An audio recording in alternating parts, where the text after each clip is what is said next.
Assalamualaikum guys, kembali lagi ke channel YouTube Belajar Bersama Nafa. Kali ini masih dalam pembahasan tentang pasar sih, uang lingkup pasar.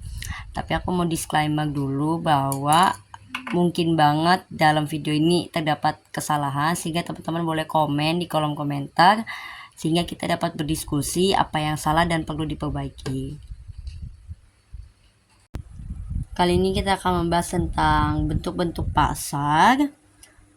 Jadi pasar berdasarkan bentuknya ada dua, yaitu banyak penjual atau banyak pembeli. Nah, kalau banyak penjual itu ada pasar persaingan sempurna, monopolistik, oligopoli, dan monopoli.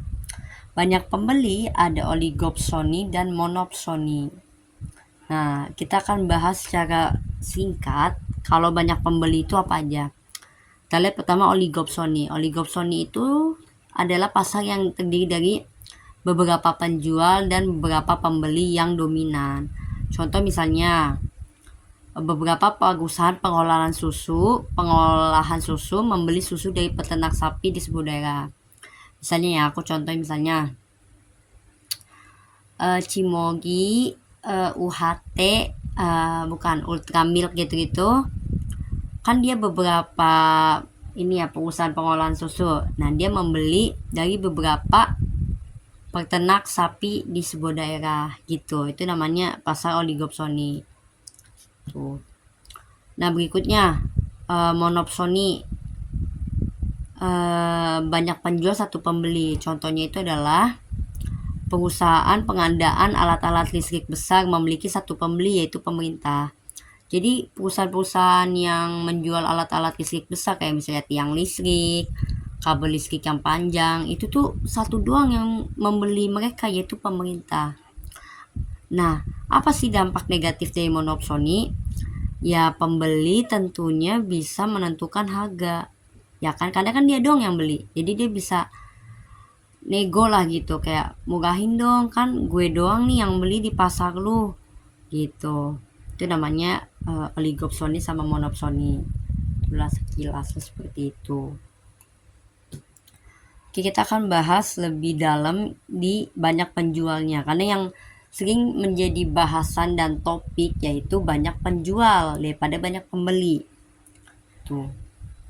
Oke, yang pertama adalah banyak penjual. Di banyak penjual ini sebenarnya terbagi menjadi dua, ada pasar persaingan sempurna dan pasar bukan persaingan sempurna. Nah, di pasar bukan persaingan sempurna atau kita sebut ya PBPS ya, pasar bukan persaingan sempurna itu ada oligopoli, monopolistik dan monopoli. Tuh. Oke, kita masuk ke pasar persaingan sempurna dulu. Ciri-cirinya banyak penjual dan pembeli. Yang kedua, penjual sebagai price taker atau dia penerima harga. Jadi di pasar persaingan sempurna itu penjual tidak bisa menentukan harga. Ketiga, harga tercipta dari keseimbangan pasar. Jadi berdasarkan kekuatan demand dan supply. Keempat, barangnya sangat homogen. Misalnya pasar tahu dan pasar beras. Nah, kalian jangan membayangkan kayak pasar tahu berarti ada yang tahu kuning atau tahu putih. Nah, kalau di pasar persaingan sempurna ini dianggapnya itu tahu semua, misalnya tahunya kotak putih, semua kotak dan putih. Jadi nggak ada yang kuning, nggak ada yang segitiga, benar-benar kotak putih karena dia benar-benar homogen gitu. Pasar beras juga kayak gitu, nggak ada yang kayak merek Rojo Lele atau Setra Ramos, semua beras ya udah, berasnya misalnya agak hitam ya berasnya semua hitam dan tidak ada mereknya. Jadi kalau di pasar persaingan sempurna itu ya benar-benar sama barangnya, tidak ada yang beda antara satu penjual dan penjual yang lain. Nah, yang ciri-ciri kelima yaitu bebas masuk dan keluar pasar. Jadi pasar persaingan sempurna ini terserah kalau mau beli atau tidak, atau penjualnya mau jual atau enggak, itu nggak masalah. Nah, akibat barang homogen ini maka pembeli itu akan mudah kan untuk bukan membandingkan harga, lebih tepatnya lebih mudah untuk pindah ke penjual yang lain gitu. Kan di pasar persaingan sempurna itu penjual itu sebagai price taker atau penerima harga. dia tidak bisa menaikkan harga. Karena kalau dia naikin harga, pembeli akan lagi gitu ke penjual yang lain. Tapi kalau dia nurunin harga, dia akan merugi karena kan berkurang kan pendapatannya dia karena dia menurunkan harga. Terus seperti itu. Nah, di pasar persaingan sempurna itu gimana sih keadaan labanya gitu? Dalam jangka pendek, pasar persaingan sempurna itu akan mengalami namanya laba normal atau zero economic profit, laba super normal atau economic profit, dan rugi atau loss. Jadi mungkin aja ketiga keadaan ini terjadi gitu. Nah, sebenarnya kalau teman-teman udah belajar biaya produksi, akan lebih mudah lagi untuk belajar tentang pasar ini. Jadi kita harus belajar kilas gitu, flashback di biaya produksi.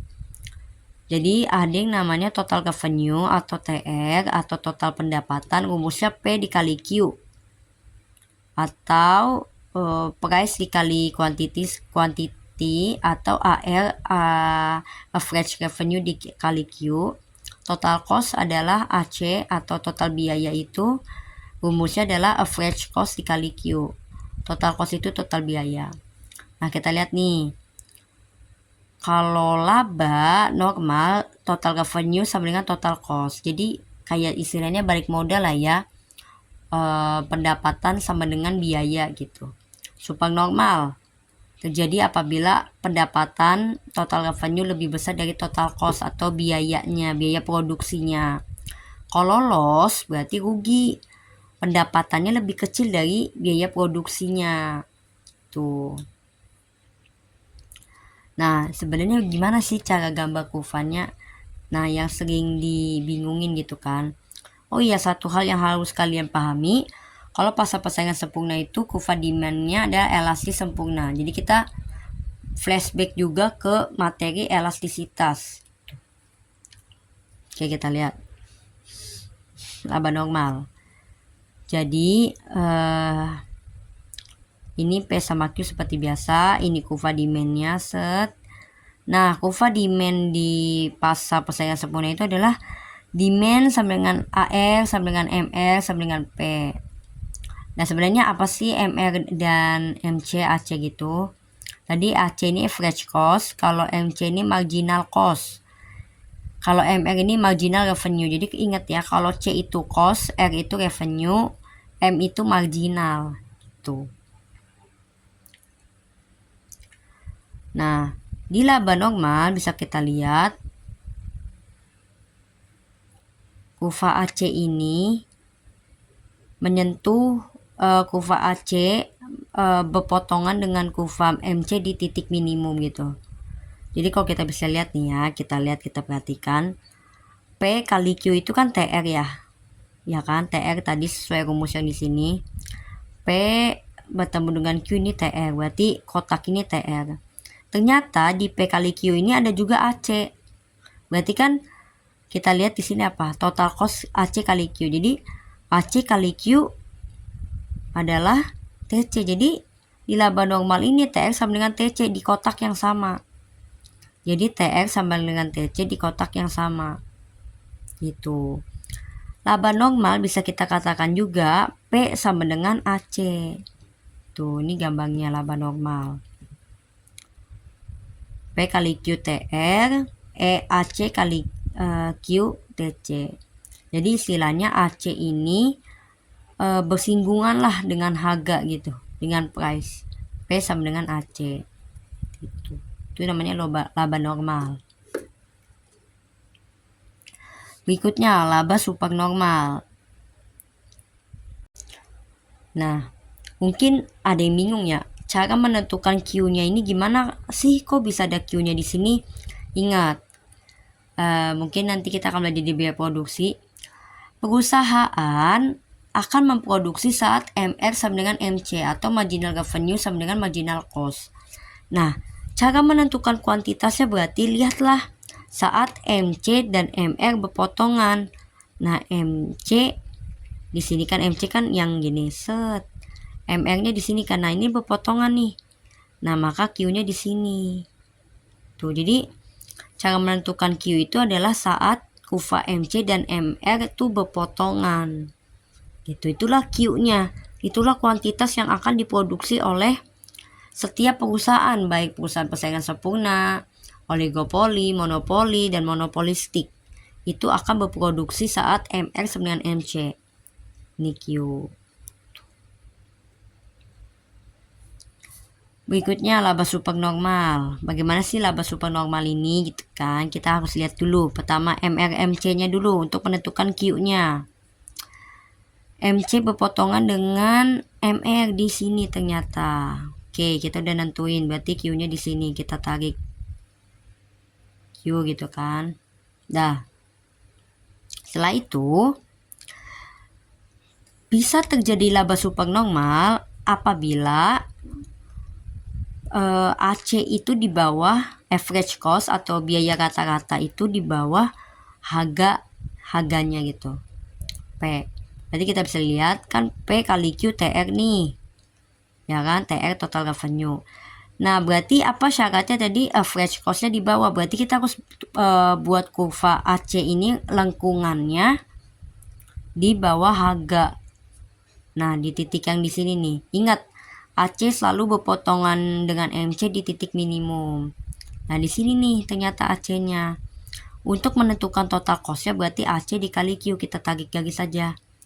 AC kan kita tarik garis set ke Q. Nah, ini TC-nya berarti. Nah, dapat kita simpulkan berarti apa? Berarti TR itu sebesar ini loh. Ini TR nih. Dia besarnya segini nih, sekotak ini. Sekotak yang ini. Tapi TC cuma segini kan. Berarti apa? TR lebih besar dari TC. Pendapatan lebih besar dari biaya. Maka ini disebut dengan keadaan supernormal. Seperti itu. Sebenarnya untuk lihat rugi atau enggak ruginya itu di AC-nya sih. Kalau kita lihat ya, di sini AC-nya sama dengan P. Nah, ini laba normal. Terus di sini laba supernormal. AC-nya di bawah P. Nah, itu sebenarnya untuk menentukan rugi untung atau laba normalnya dari setiap kurva. Tuh.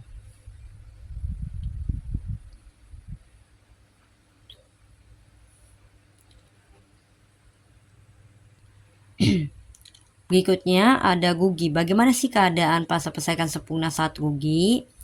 Tadi kan aku bilang kuncinya ada di AC ya. Bagaimana kita menempatkan AC-nya? Gampang.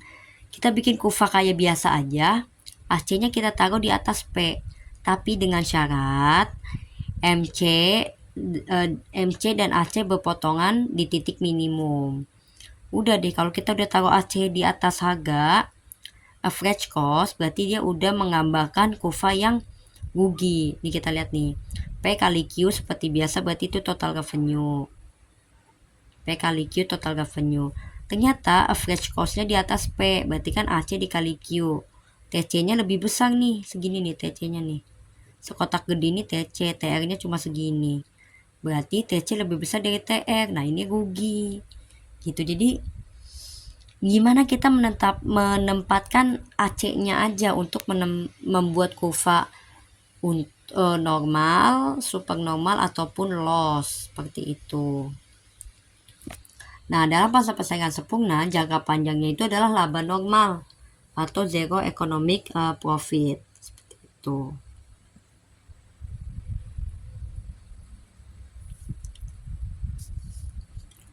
Berikutnya kita akan masuk ke pasar monopolistik. Ya, monopolistik. Jadi sering ketukang nih monopoli dan monopolistik. Jadi kalau monopolistik ini masih kayak pasar persaingan sempurna, dia banyak penjual dan pembeli.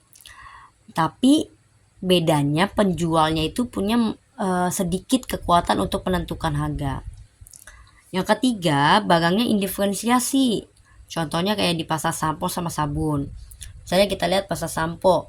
Ada sampo yang menghitamkan rambut, ada sampo yang menghilangkan ketombe. Nah, itu maksudnya barang indiferensiasi. Nah, barang indiferensiasi ini dibedakan berdasarkan merek, kualitas, dan kemasan. Misalnya kalau kita lihat ada Lifebuoy, ada Pantene. Dan beda-beda kan, kalau Pantene itu menghitamkan, Lifebuoy itu menghilangkan ketombe. Nah itu contoh dari pasar monopolistik seperti itu. Nah, karena punya merek dan kualitas, maka dari itu penjual bisa menentukan harganya gitu. Misalnya kalau Lifebuoy itu harganya sama lah kayak Pantene, tapi kalau kita lihat kayak Tresemme atau sampo-sampo yang memang udah terkenal, karena dia punya merek, pasti dia punya harga yang lebih mahal lagi seperti itu.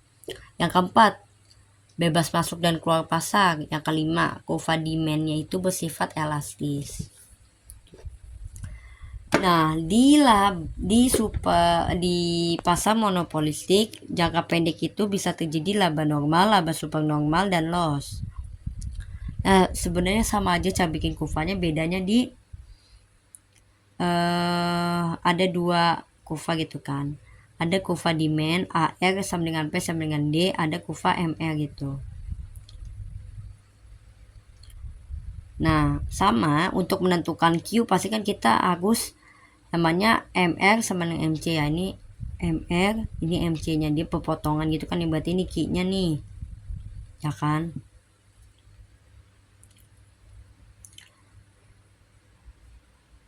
Setelah itu udah kita tarik set ke sini Q-nya. Dapat P yang segini. Kalau laba normal berarti apa? AC-nya berpotong apa?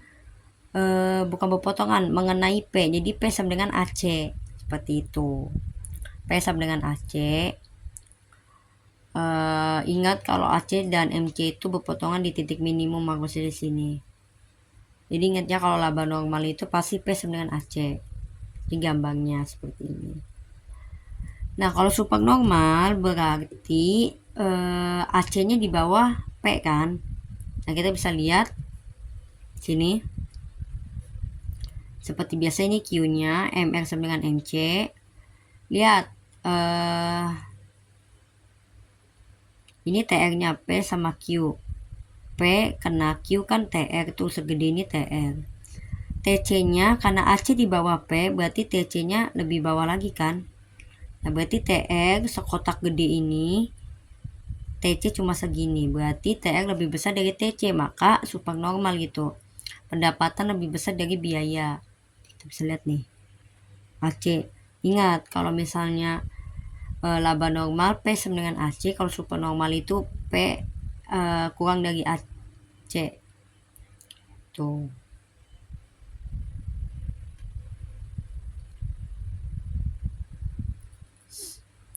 Nah, kalau loss, nah sama, kurvanya juga sama, tapi cara menggambarkannya adalah AC-nya harus di atas P gitu. Jadi baru kita tarik garis. Tuh. P-nya harus di bawah AC atau ya AC-nya harus di atas P gitu. Jadi AC-nya lebih besar daripada P. Jadi kenapa AC? Ya iyalah, average cost itu kan biaya rata-rata untuk produksi barang. Kalau di atas harga jual, ya berarti perusahaan itu merugi gitu. Taruh AC-nya di atas P. Jadi patokannya itu adalah taruh AC-nya, itu menentukan dia rugi, untung atau laba normal. Monopolistik sama kayak pasar persaingan sempurna. Dalam jangka panjang dia akan memperoleh laba normal. Berikutnya kita akan belajar tentang oligopoli. Jadi oligopoli ini cukup unik, nanti kita lihat kurvanya. Jadi oligopoli ini cirinya adalah terdapat beberapa penjual dan banyak pembeli. Barangnya bisa diferensiasi atau homogen. Nah, penjualnya mampu menetapkan harga, sulit untuk masuk pasar, dan kurva permintaannya patah. Contohnya itu kalau misalnya barang diferensiasi itu pasar mobil, kalau homogen itu adalah OPEC. Teman-teman kalau tahu ya, OPEC itu adalah negara penghasil minyak mentah gitu, minyak bumi. Nah, di OPEC ini ada 5 negara, ya sekarang mungkin udah update 5 atau 7 gitu, OPEC plus sama Amerika. Jadi awalnya tuh terbentuk lagi 5 negara, kalau nggak salah 5 negara, bisa di searching, penghasil minyak kayak misalnya kayak Venezuela, Irak, Iran. Nah, itu dalam OPEC ini mereka bekerja sama gitu. untuk menetapkan harga dan kuantitas atau biasa disebut dengan kartel. Jadi di oligopoli ini lekat dengan namanya kartel, perjanjian penetapan harga dan kuantitas. Seperti itu. Nah, kurvanya sangat unik, jadi dia patah, di atasnya elastis, di bawahnya inelastis. Nah, kenapa bisa kayak gitu? Nah, misalnya nih ya, awal-awal kan Q0 dan P0. Ini penjelasannya bisa dibaca dulu, boleh di SS. Nah, oke, aku akan menjelaskan. Jadi gini. Jadi Q0 sama P0. Misalnya suatu perusahaan itu kayak di oligopoli ya. Jadi oligopoli itu kan karena sedikit ya perusahaannya. Jadi misalnya nih ada 4 perusahaan. Kalau perusahaan yang satu bertindak, perusahaan yang lain juga ikut bertindak. Karena perusahaan lain tuh tidak mau kehilangan konsumennya. Gitu. Jadi oligopoli ini perusahaan atau produsen melakukan sesuatu akan direspon oleh produsen lain secara cepat gitu. Tuh misalnya contoh ya, Q0 sama P0 nih, ya kan awalnya. Misalnya perusahaan A pengen menurunkan harga. Saat dia menurunkan harga, ternyata kuantitas yang dia bisa jual cuma bertambah sedikit, Q0, Q1. Kenapa bisa kayak gini? Karena ternyata perusahaan lain ikut menurunkan harga juga. Karena perusahaan lain itu gak mau kehilangan konsumen. Maka dari itu perusahaan A cuma bisa menambah sedikit tuh kuantitasnya yang dijual tuh. Nah, selanjutnya perusahaan A itu pengen naikin harga. Saat perusahaan A naikin harga dari P0 ke P2, kuantitas yang dia jual akan turun drastis. Kenapa seperti itu? Karena saat dia menaikkan harga, penjual lain gak ikutan. Akibatnya apa? Perusahaan A itu konsumennya pada lari ke perusahaan yang lain, sehingga kuantitas yang dia jual itu menurun secara drastis. Seperti itu. Sebenarnya nggak terlalu rumit, tapi uniknya di kurva yang patah ini. Jadi uniknya itu kalau di oligopoli, karena mereka perusahaannya sedikit, jadi diresponnya cepet gitu oleh perusahaan yang lain. Jadi ketahuan aja gitu, misalnya perusahaan A pengen naikin atau turunin, karena mereka cuma berempat, pasti mereka akan tahu gitu apa yang dilakukan temennya di pasar itu gitu. Istilahnya kayak temennya ngapain sih kita ikutin gitu istilahnya. Nah, sebenarnya dalam pasar itu bisa dihitung sih, bisa kita tebak pasar itu monopoli, oligopoli, monopolistik atau pasar persaingan sempurna ya, melalui namanya concentration ratio. Jika rumusnya adalah jumlah penjualan 4 perusahaan terbesar dibagi total penjualan di pasar dikali 100%. Jika menghasilkan 100% berarti dia monopoli. Kalau 60% sampai 99,99% berarti dia oligopoli. Kalau 0,1% sampai 59,99% dia monopolistik. Kalau 0% berarti dia persaingan sempurna. Nah, tapi di dunia nyata itu persaingan sempurna itu udah tidak ada gitu. Karena kan pasti ya, kalau kita ke pasar tahunya beda-beda, ada yang segitiga, ada yang kuning. Pasar beras pasti ada mereknya, ada Kojo Lele, setelah kamu. Jadi di dunia ini udah nggak ada yang namanya pasar persaingan sempurna.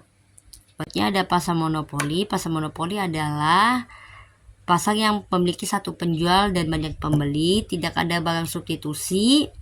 Penjual price maker, penjual dapat menetapkan harga, sulit masuk pasar. Jadi bagi penjual yang pengen masuk pasar gitu agak sulit, bukan agak sulit, memang sulit gitu. Yang kelima, kurva permintaan itu inelastis. Kurva permintaan sama dengan kurva supply, contohnya KAIP dan PLN. Dalam jangka pendek, monopoli akan mengalami laba supernormal dan loss atau rugi. Lihat, laba supernormal itu, ingat berarti adalah AC-nya harus di bawah P ini. Jadi karena bersifat inelastis, dia kayak lebih kurus gitu, kurvanya kurus ke bawah. Seperti biasa D sama dengan AR, terus ada MR. Terus Q-nya didapat dari mana? Ingat, MR sama dengan MC. Ini potongan MR sama dengan MC. Nah, ini sebenarnya P-nya nih, P-nya. Terus AC kan, AC di bawah P yang dia jual. AC. Nah, karena monopoli menilai kurang maksimal nih, kalau harganya di sini tuh kayak kurang banyak lah untungnya dia, maka dia melakukan markup. Markup itu maksudnya menaikkan harga gitu dari P0 ke P1. Dia kan bisa, ya suka-suka dia bisa menetapkan harga. Ya kayak misalnya kayak KAI lah sama PLN. Kita sebagai konsumen listrik bisa ngasih protes harga listrik yang gimana-gimana, ya mungkin protes, tapi kan tidak bisa berbuat apa-apa karena kita butuh listrik. Nah, sama para monopoli ini, karena ya istilahnya monopoli ini tidak memikirkan konsumen lah gitu, keuntungannya dia sendiri gitu. Nah, maka dari itu monopoli itu kaitannya erat dengan namanya markup gitu. Nah, di sini nih awalnya P0 nih, di sini aja bisa nih. Kalau kita lihat pasar persaingan sempurna, ya ini P0-nya dia yang akan dia jual di sini nih, pasar persaingan sempurna. Tapi bagi monopoli dia akan melakukan markup dari P0 ke P1. Ingat, kalau super normal berarti AC-nya harus di bawah P yang udah dia tentukan. Nah, inilah laba super normal. Seperti itu. Nah, kalau yang loss berarti AC-nya harus di atas P yang dia tentukan. Kan ini P0 nih. Terus dia lakukan markup kan. AC-nya harus di atas P berarti. Nah, itu namanya loss gitu. Nah, gimana kalau jangka panjang? Monopoli itu akan selalu mendapatkan laba super normal. Karena dia satu-satunya penjual dan barangnya tuh unik, tidak ada substitusinya gitu. Unik, kayak misalnya listrik. Ya, tidak ada substitusinya gitu. Listrik dengan apa gitu. Nah, misalnya kereta api, maksudnya bukan kita substitusi dengan mobil atau motor ya, maksudnya ada nggak sih yang bisa mensubstitusi selain KAI gitu yang jualan yang menyediakan jasa kereta, nggak ada kan. Nah, itu maksudnya tidak ada substitusi. Nah, sebenarnya ada sih tiga penyebab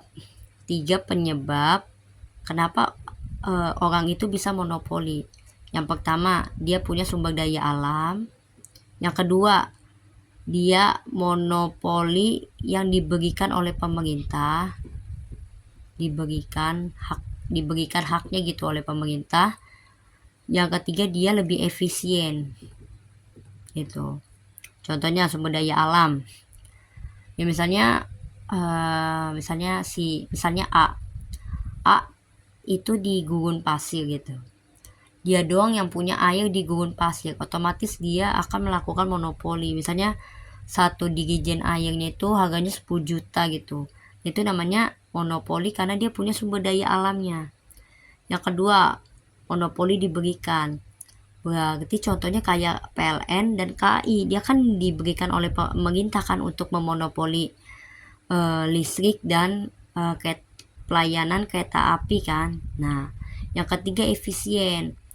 Jadi terkadang jika satu perusahaan bisa lebih efisien dalam memproduksi, ya udah dia aja yang cukup berproduksi. Contohnya misalnya ya KAI. Sebenarnya KAI itu dia monopoli karena dia efisien juga. Misalnya perusahaan B pengen melakukan penyediaan kereta, dia kan berarti harus beli rel kereta, beli jalannya, beli keretanya kan. Nah, bagi perusahaan B, biaya-biaya ini tidak akan bisa balik modal dengan cepat gitu, karena kan biayanya hampir lebih dari 1 triliun bahkan kalau melakukan ini semua. Tapi bagi KAI, hal ini tuh bisa aja dilakukan karena pertama modalnya itu cukup besar dari pemerintah yang suntik. Yang kedua, misalnya kayak rel kereta itu kan kebanyakan pakai tanah-tanah warga yang dibebaskan oleh pemerintah, dikasih kompensasi gitu kan. Kalau perusahaan B yang melakukan, lebih istilahnya tuh kayak perusahaan B itu teko gitu, lebih sulit lah gitu untuk melakukan hal ini semua. Maka dari itu, untuk hal-hal seperti kayak listrik, kereta itu diambil alih oleh pemerintah karena lebih efisien kalau pemerintah yang buat gitu, seperti itu. Oke. Nah, kita udah selesai belajar pasarnya. Jadi kesimpulannya apa pada materi pasar ini?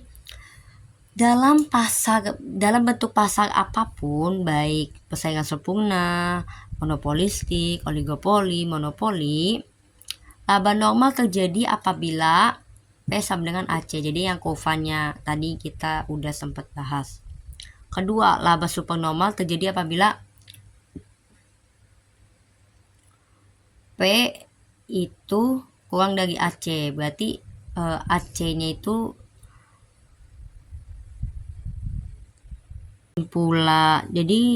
jadi kesimpulan pada materi kali ini adalah yang pertama, laba normal itu dalam pasar apapun, persaingan sempurna, monopolistik, oligopoli, monopoli, terjadi apabila P sama dengan AC. Dua, laba supernormal itu apabila P lebih dari AC. Jadi P-nya di atas kurva average cost.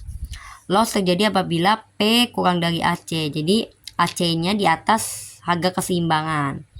Yang keempat, perusahaan akan memproduksi saat MR sama dengan MC. Jadi berapa kuantitas yang diproduksi itu akan lihat dari MR, perhitungan MR sama dengan MC.